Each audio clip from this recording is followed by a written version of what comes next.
Welcome, ladies and gents. Chris Andre here. Let's talk boxing. I've just uploaded a video discussing Natasha Jonas's victory over Mikaela Mayer. We got technical and broke down how the fight went and the reason it went that way, but we also then spoke about the controversy of the scoring. Was it a just decision or not? So check that video out. For this one, I want to talk about Jaime Munguia welcoming John Ryder over for a fight. This should be a barn burner of a fight. It's got everything it needs in order to be a really fun fight.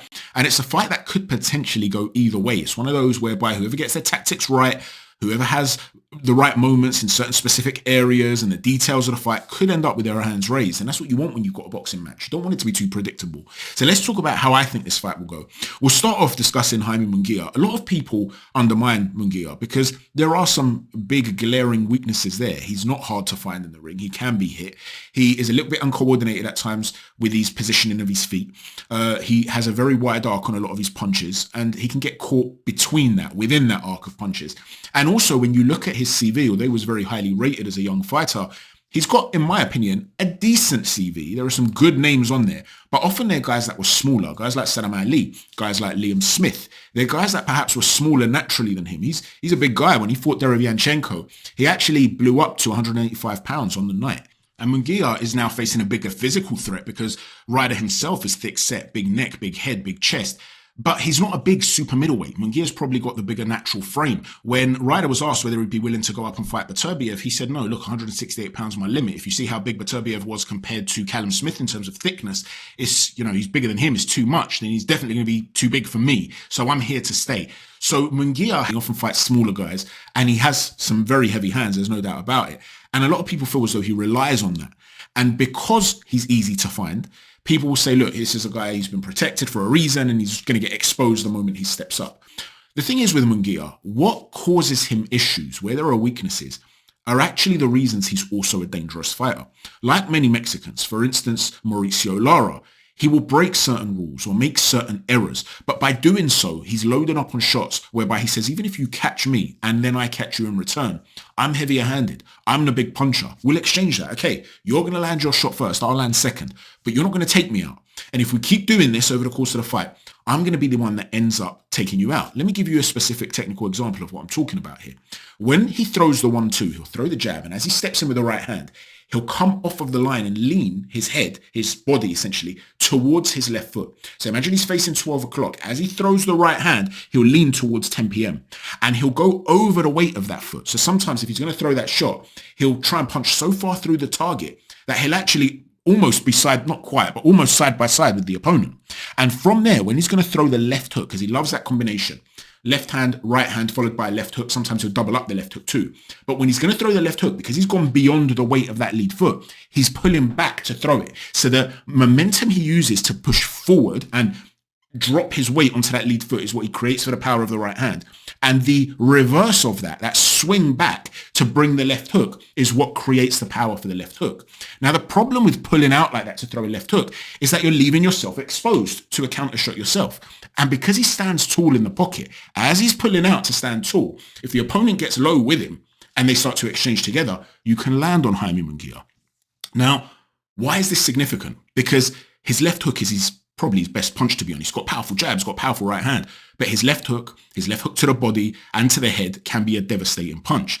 But because he looks for it in the manner that I've said, Ryder, who's a southpaw, might choose just to hide behind that shoulder, and he keeps that lead hand quite low. So when that shot comes and it's quite wide and he's hidden behind the shoulder, he could throw an up jab and work from there. Alternatively, he could actually lean into the shot. He can actually bring the shield up, lean into the shot to smother the hook. So as the hook's trying to come, you lean into it before the full rotation. And as you lean into it, you can bring a backhand over the top as well. So you end up, as he's leaning off to the side, Munguia, to shoot that shovel hook, we'll call it, as he leans off to the side to hook it, you're coming from over the top and catching him upside the head. There's another thing to consider as well. Jaime Munguia has only ever fought one southpaw in his career, Gonzalo Gaston Correa. Now, Correa was 21-5-0 when they fought. He'd already lost on 5 occasions. He was stopped in the second round by Yanibek Alim-Kanuli. He lasted 3 rounds with Munguia, so it was an early finish there as well. But Munguia didn't look great in the first 2 rounds prior to the stoppage. There was one moment where they sort of came together, and Correa's sort of grabbing him, and he's trying to keep that left hand free to work with it. He's holding him with the right hand.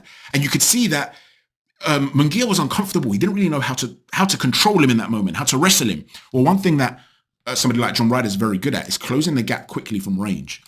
leading sometimes with a right hook as he's going to do it. And it's not really a punch. It's a hook where he's looking to throw and grab you. He did it a lot with Danny Jacobs, and he wrestles you. He trusts his physical strength, and he's trying to keep, not just wear you down with the physical strength, but he's trying to keep that left hand free, and he's trying to exchange with you. And he's quite a short puncher, is John Ryder. And he's very, very cute Ryder with those little short shots, little uppercuts that are short without much of a wind up on them and stuff like that. If he can hide behind the shoulder against Jaime Munguia, he could end up forcing Munguia, who stands too tall in the pocket, to fight his type of fight and have a lot of success doing it. The problem that John Ryder has, though, is that unlike Sergei Derevianchenko, who's capable of going through the gears, I thought Derevianchenko beat Munguia by a single point. And it was dropped in that last round. He had a torrid last round, but I thought he built a big enough lead to give him the win that night. But he had moments where he had to put his foot on the gas and really go for it. And he started to swing with Jaime Munguia. And Munguia, like I said, a lot of the weaknesses actually is part of his strengths, because although he winds up massively up close, and a lot of people don't like him as an inside fighter as a result of that, I actually think he's a very good inside fighter precisely for that reason, because he's exchanging heavy leather with you and he's physically strong. He can push you, he can hold you down if he has to. But ultimately, his real focus is, how do I exchange big shots with you? And whilst you can catch him on the inside of the arc of his punches, he lands a lot of big shots himself. And it was one of those left hooks to the body that dropped Derevianchenko. But Derevianchenko was able to start exchanging frenetically with him. And because Munguia is a guy that can get caught in the pocket standing too tall, when you get lower in front of him, that's potentially on for you to stay low and start throwing big shots, up jabs and backhands from a rising position, a crouching position and rising up, snapping his head back, pushing him back. In those sorts of scenarios, if you're able to really let go of your hands and put it on him, once he gets on the ropes, step around him and change the angle, you could start to have a lot of success.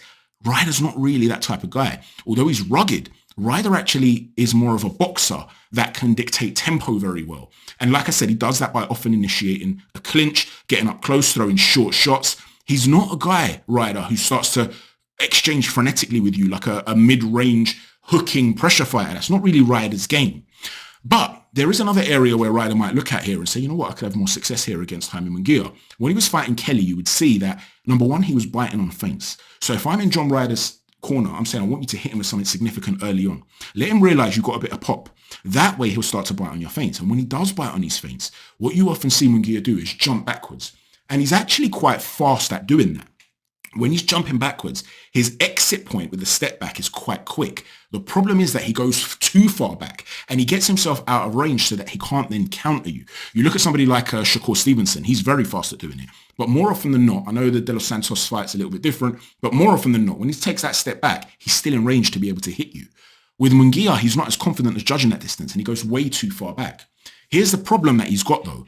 John Ryder's very, very fast at closing the range from outside to inside. And he will run red light, so to speak. He will take risks by leaping into the shot. Now, that can leave you exposed. Against the guy that can take half a step back and time you, you could be in real trouble. But if Munguia is going to be jumping too far back, by the time he then plants his feet to reset, if Ryder's right on his chest, Ryder could potentially be pushing him back onto the ropes consistently and working against him consistently, offsetting his balance.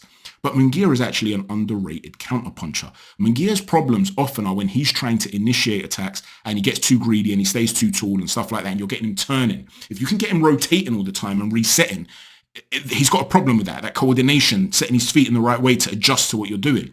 But if you're talking about, let me just try and throw the first punch and create offense against him, he's actually quite good with his counterpunching. Because he's so heavy-handed, he will find opportunities. And because Ryder's a guy that likes to lower the level, he likes to change the level and come quite low. One of the things about Jaime Munguia is that although he loads up on a lot of punches which would get him out of position, one of the shots that he does throw is the uppercut. And sometimes when you throw it and miss it, you'll see his hand go all the way. The thing is though, there's a lot of weight on them. And if Ryder does make an error and he actually ducks inside the pocket, remember it's orthodox versus southpaw, if he doesn't quite get his angles right, and he comes into a central position and he ends up ducking onto an uppercut, he could have a serious problem. The other thing is with Danny Jacobs, he started to try and initiate the clinch by opening up that bladed stance and leaping in too open with his torso to throw a hook to the ribs of Danny Jacobs, and that would enable him to then initiate the clinch. If he's in that bladed stance and then he's opening up to leap in that moment where he's opening up, if he's caught in that transition from being outside to inside, trying to enter like that, he could walk onto a very big shot. So how do I think this fight will go? There's a reason that Jaime Munguia hasn't been fighting southpaws for his whole career, really. And when he did, he didn't look spectacular. It's because his feet aren't that great and he can be uncoordinated. And as a result of that, I think you can end up having a lot of success if you're John Ryder, if you're getting your angles right.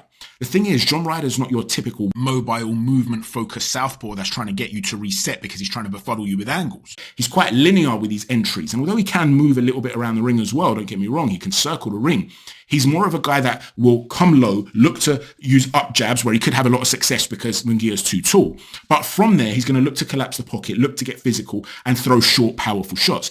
He's also a good counterpuncher, Ryder, and you saw that with Canelo Alvarez. There were moments when Canelo was cocking up that big right hand, and when he tried to land it, Ryder would try to catch with the shot, the half shield, and then from there use that shot to counter. But what you saw is that Canelo started to alter the trajectory. Rather than throwing a hook consistently, he started to straighten it up and come through the center line.